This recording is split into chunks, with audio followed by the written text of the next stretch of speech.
So, welcome back to what is sort of the third episode of the Real Opinions podcasty thing. We did an extra one with our review of Lights Out, which I thought it was so long that it kind of works as a podcast anyway. That was an hour. That was And I quite longer like that. than most of them are on their own.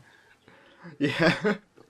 And so basically what this show is going to be is just us talking randomly about film. No real structure to it whatsoever, just like our usual reviews. So, basically that's it. Do you have Uh, a thing this time? Do we have a plan, or is it just going to be mindless segues?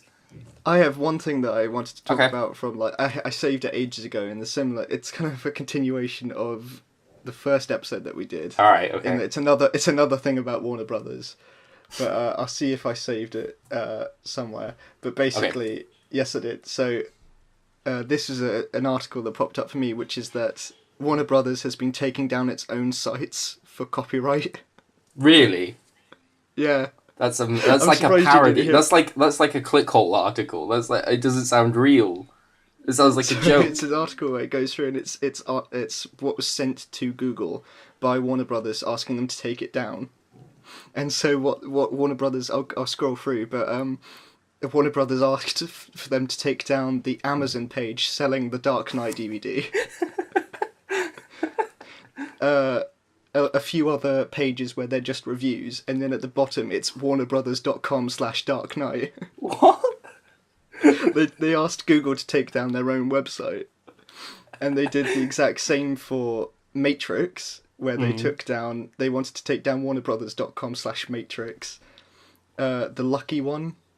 Oh, is Don't that know what that one is. I think it's a Nicholas Sparks thing. I don't know if It's I don't know I if can it's got assume- Zac Efron in it. Maybe it's got someone like that in it. It's one of those teen crap fest things. But it was as well as it tried to take down Batman Begins IMDb page. as well as the copies of it in the Sky Cinema store as well, which is just That's mental. it's just I just thought that was funny because of all the DMCA stuff that we get through on the channel that we're always going on about. That it's just how ridiculous copyright is now. I mean, I assume that must be an automated system taking down these things, right? It can't be someone at Warner Brothers that's come across the Dark Knight page and then gone, "How dare they?" That This can't. is fraud is very convincing these days. I can't take this down. That's the thing is, I can equally believe that it is an automated system, but I can also believe that people are that stupid. That's I don't know. It could be either. That's ridiculous. My favourite thing about the article that popped up was that the version that I've got linked saved is from a torrent news website. So it's basically just about an entire website dedicated to news about stealing, and it's about Warner Brothers shooting themselves in the foot. That is ridiculous. But, when was that? When did that happen? That was about 2.5 weeks ago or so. That is So yeah, insane. There was one thing I wanted to kind of touch upon, which was so the Jason Bourne got its release in China quite recently, and I think I showed you this. But basically, in China, they have the way that their cinemas work is that they almost get no choice but to see films in 3D, irrespective of what they are. They could get an Oscar drama and they'd still have a post-converted 3D one that is the only film they have. They don't get 2D versions of a lot of things, and Jason Bourne was one of them. So there's no 2D version of Jason Bourne in China. And I can't remember if you've seen Jason Bourne or not. yeah, I have. Well, Yeah, when I saw it in the cinema, every instance of shaky cam was magnified because you're watching it on the big screen. I never saw any of the other Bourne films at the cinema. I saw them all on DVD or at home. So the shaky cam was actually a little disorientating for me. I thought I was like, whoa. But apparently a lot of the people in China with post-converted 3D added on top have just been throwing up. There's just been mass throwings up and walkouts of Jason Bourne in China because it's all the shaky cam and all the rapid cutting and then post-converted blurry dark 3D added on top of it, and they have no choice but to watch this sickening, disorientating version of the film. They have no choice. I don't even know how you could possibly manage to post-convert that stuff, because it's just masses, like blurry masses I don't in front even... of each other. Oh, but the fact that every single film, near enough, from the sounds of things, gets post-converted there, makes me think that maybe they literally... Like, I don't want to sound like I'm just making assumptions, but maybe they just have a button that just post-converts anything. They just press it and then just go, that'll do. Because I don't know why you'd want Jason Bourne in 3D, because apart from the last car chase, there's nothing. There's Yeah. no benefit to that at all. But, that's mental. And it just makes me think that if that's going to be because the films and film studios make a big deal out of appealing to China now, because China is such a huge market. Mm. You know, things like Transformers 4, where they so It's just where clearly they're making the pandering. money now. Yeah. It makes me think, are they going to stop doing shaky cam because they don't want to make them throw up with their 3D conversions? Like, That's a good point, could actually. it go away because they don't want to make them throw up? I think that's probably like the best argument for why they'd ever get rid of shaky cam. I hope so. I hate it. I hate it. At least in like big budget things, because the reason it kind of came out of the low budget stuff is that it costs a lot to get a steady cam.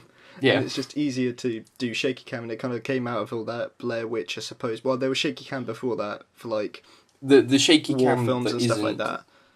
shaky cam that isn't found footage kind of really started with Saving Private Ryan. And then Yeah, that's what after Saving Private Ryan, I think Jason Bourne, or the first Bourne film, I mean, the Bourne Identity kind of made it a big thing. But I hate it. I hate shaky cam, even when it's done well. Like, I was thinking about it recently, and I usually always say, but at least someone like Paul Greengrass uses shaky cam well. I don't care. I just hate it all the time. I never like it, even when it's done well. I don't want to not see what's going on. I don't think it makes anything feel more immediate. It just makes it feel shaky and sickening. I don't like it at all.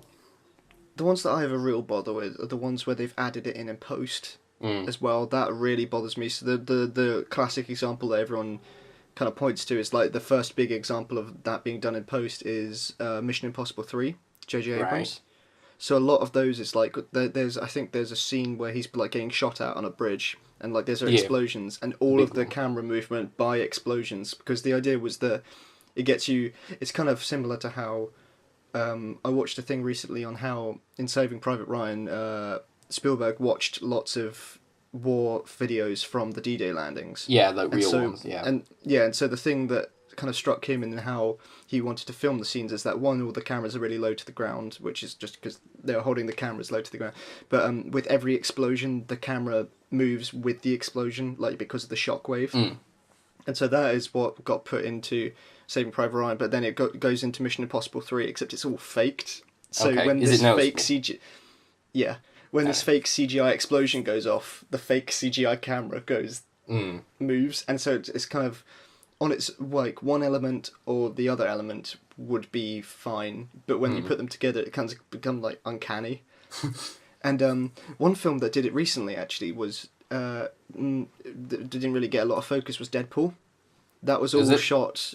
Yeah, that was all shot on like locked off tripods. But it's really interesting because how they made it look shaky cam is that then the editor got his own video camera, filmed like a wall with dots on it, and then tracked how holding a camera would look like in a camera, and then he applied that to the shots. But why not just actually do it shaky cam then? I don't understand. But the thing is that you can download the files now, so you can make your camera shake the exact same way that it shook in Deadpool. Which is just like, that's like the next level of copyright when you're copyrighting your like shaky cam. But anyway, that was a tangent, but that's just because I thought that was all interesting, and yeah, that's the stuff where it's just shoved in. That's what I don't like. I think another sort of like outside film controversy was you touched upon it a little in your review of it, was the Sausage Party animator thing. Yeah. That was pretty big. Yeah, it kind of died away very quickly. I mean, yeah, that's what I thought too. It was one of those things like I'm trying to remember what the other. There was another recent example of it where there was like a massive controversy that just died out so quickly, and no one cares about it anymore. And it was I just think like the fact that you don't remember yeah, exactly makes your point even more. yeah, exactly. It's just like that's exactly how the internet sort of goes. Like people just get really angry for like a brief second, and it's just gone. It's just it's like all sound and fury, and then just nothing. Yeah. But The yeah, the closest sausage thing I can party. think of off the top of my head, the example that you said of something would probably be the CS:GO Lotto thing. It's probably Yes. the thing that I think of most recently that died out completely Yeah, who and no one cares? talks about it. Yeah, but this animator thing, so it kind of basically came out that with a few people were. I mean, I don't have the articles right up now, so I'll try and remember off the top of my head. But so this article kind of came out with a bunch of a person claiming there are multiple sources that the animators were really mistreated. They had to do like loads of overtime that wasn't paid. Mm. Like some of them weren't even getting credited on the final film. Like Yeah, stuff so like it was that. quite a big amount as well. It was something like there's 80 credited on IMDb and 40 or something in the film, or so it was that level Something like that. of Yeah. difference.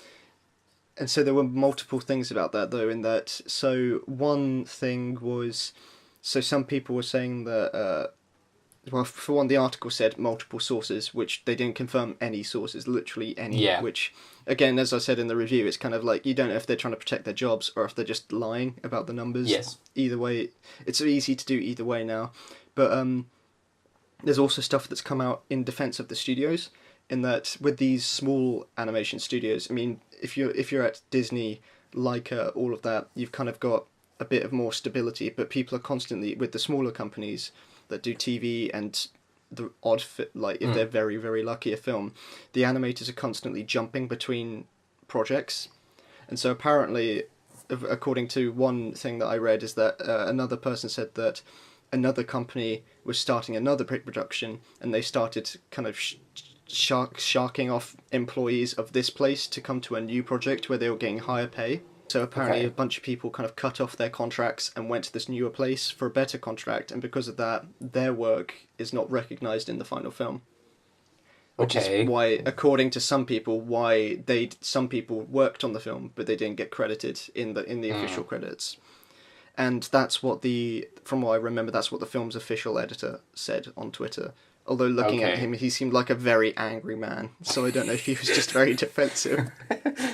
I'm sure Like, I read that like they fired at least some kind of supervisor or something for telling them that certain ideas weren't within their budget. I think I heard that one as It well. was something Yeah. along the lines of they couldn't afford certain things and the director just didn't like being told no. And I found it really funny because I'm pretty sure the director, whoever it was, had made some kind of like classic cutesy kids film, and just to think of them as this rampaging dictating arsehole who's like you won't do what I tell you, you're fired.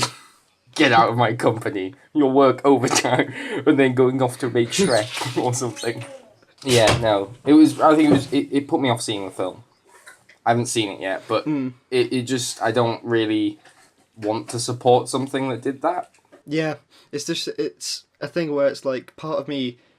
I mean, as I kind of said in the review, part of me wants to support it because it is an R-rated animated film. Yeah. Well, R-rated is the American equivalent. I don't know what it actually was here, but I kind of want to support adult animation here. That makes sound dodgy. No, I but, get it. I think my thing with that is that whilst I also want to support that kind of. I don't want to say adult Yeah. animation either now because you Yeah, have yeah. just made me think of hentai. But I. But the thing is, I feel like supporting Sausage Party would only sort of encourage that kind of adult animation. When I think about like the kind of adult animation that I do Crap. want to support, yeah, when I think of the kind of animation I do want to support, I think of like I don't know, Akira, off the top of my head, something made for adults, not something that is adult because it has dick jokes in it. Oh, to support literally the most expensive animated film of all time. Shut up, you know what I meant. It was I off the want top of my another. head. It was I off want the top. another one that costs billions and billions of yen. Why are you judging me? I'm judging your conversation. She thinks we're talking about hentai. but she can't hear the rest of the conversation. No, I just mean that, like, it's the way that studios work is that if it is a success, they just kind of think, oh, it was a success because of this. They think they just want to they'll just make more like that rather than general R-rated animation films. And I get you wanting to support it for that side of things, but I don't know. I feel like efficacy and treating human beings with respect comes before R-rated films being made. I'd rather support films that didn't treat people like shit. Yeah, that's true. Yeah. And not porn. We're not talking about porn. She's sitting there staring at me. I'm looking at eating. Is the pizza here? Do you want to try and wrap stuff up? Okay. I thought what I could quickly do as like a wrap up thing is I could just go through news website and just read off titles of movie news, and that'll be like quick fire like news to wrap off. Okay. Margot Robbie co-producing Harley Quinn film. Yeah, I saw that. That's genuinely cool. Just because it feels like with each news story that comes out, it feels like that's becoming more and more of an actual thing and not just something that people say they want. Like, it feels like that's genuinely going to be a film. And I think people know that she was the best part of it, and it feels like because I've read a lot of stuff with her, and she does seem to really like the character, because there's a lot of stuff that she disagreed with during the shoot. Like, she didn't like the costume, and she didn't like some of the story decisions, but she's kept up with it because she really likes the character, and she really likes all the stories to do with the character. So it feels like she genuinely cares, and so I think having her as a producer will actually really benefit that. So I'm actually that's probably the DC film I'm most excited for at this point. And I think that moment that you talked about in the film, where I still haven't watched it, but the moment where she kind of the facade drops for a second, that could be. I mean, I've never really seen that in any Batman stuff. I'm not as much of a Batman fan as you, so I don't know how often that crops up in the original material. Yeah, but it's just something that's.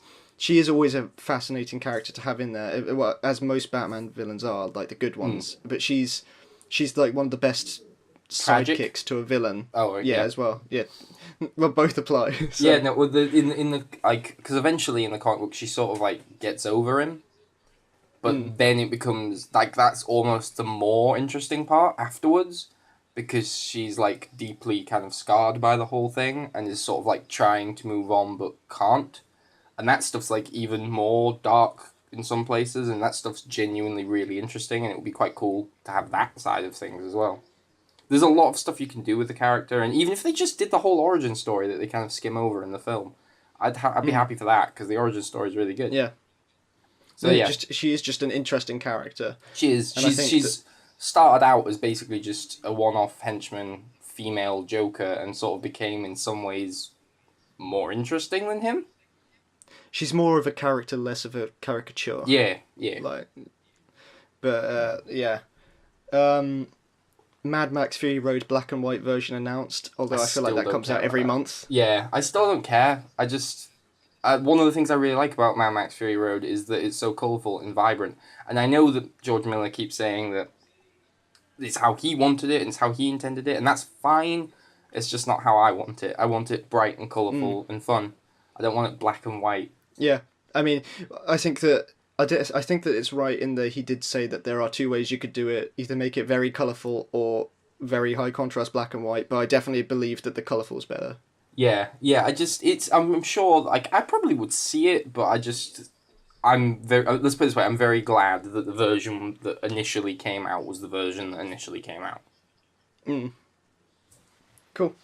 I can't really see anything so far, but Annabelle 2 announcement trailer. I thought that was already... Oh, there's a trailer. Oh, God. I did watch 50 Shades one. I watched 50 Shades one. And is there a ghost? Is there a ghost? Was it a ghost? It was a ghost, but then it became like a crazy ex-girlfriend or something like that. But is it in her head or is it real? Because how would you... I don't know. Like, I'm genuinely baffled. I think she's only read the first one. I think my mum's only read the first one. I don't know. Oh, apparently not. Maybe I will. Then. Maybe there's a ghost. Is it kind of like? Is it like a like a darker version of that Ghosts of Girlfriend Past or something like that. Matthew McConaughey one. Naomi, when we were watching it, Naomi just went, "Has he got fat?" And that's all she was all the way through. It's just he's got fat. He did look chubbier. Okay, Jack agrees. Jack thinks he looks chubbier too. I thought it was maybe just because of the beard or something. Because he has like a different facial hair, and sometimes it can be. But yeah, that was his all. jaw looked wider. His jaw looked wider. It did. It just looked so like a parody of itself again. It just at first I thought I'd clicked on like a fan trailer and not the real one, and then I just remembered how lazy and terrible it is, and went, no, of course this is the real film, of course. The thing is that the first one just looked kind of boringly bad from the trailer, but this one looks like bordering on genuinely quite enjoyably bad. You think? I don't know. I just thought it looked awful again. I don't think I'll ever enjoy it. Yeah. I don't think I'll ever find it endearing because I find it too insidious and cynical and slimy to ever find it fun. It's like, you know, like how some people find Donald Trump funny, but then after a while you have to stop laughing and go, no, we can't encourage this. And that's sort of the same. That's how I feel here. It's like it's funny, and then at one point you realize, no, this is making money. No, this like at that point it stops being funny and becomes a threat, just as much of a threat as Donald Trump. Take it away from people. just it needs withdrawal. Like it's just stop it. Should we just wrap up quickly then? Yeah, sure. I have pizza. I'm looking at it longingly.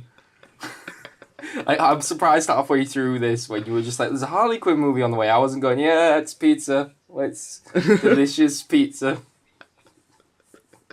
I think she looks really great in that one with the pepperoni. But yes, that was our kind of... Yeah, that's another sort of episode of Real Opinions. I mean, we wanted to do a quick wrap-up just... Yeah, I'm sure we'll be able to find time for a longer one.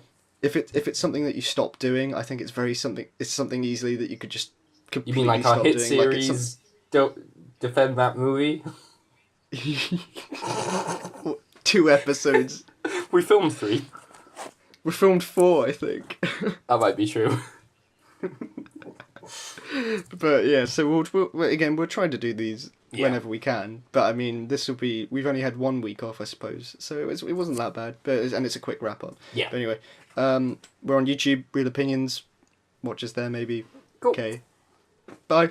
Bye.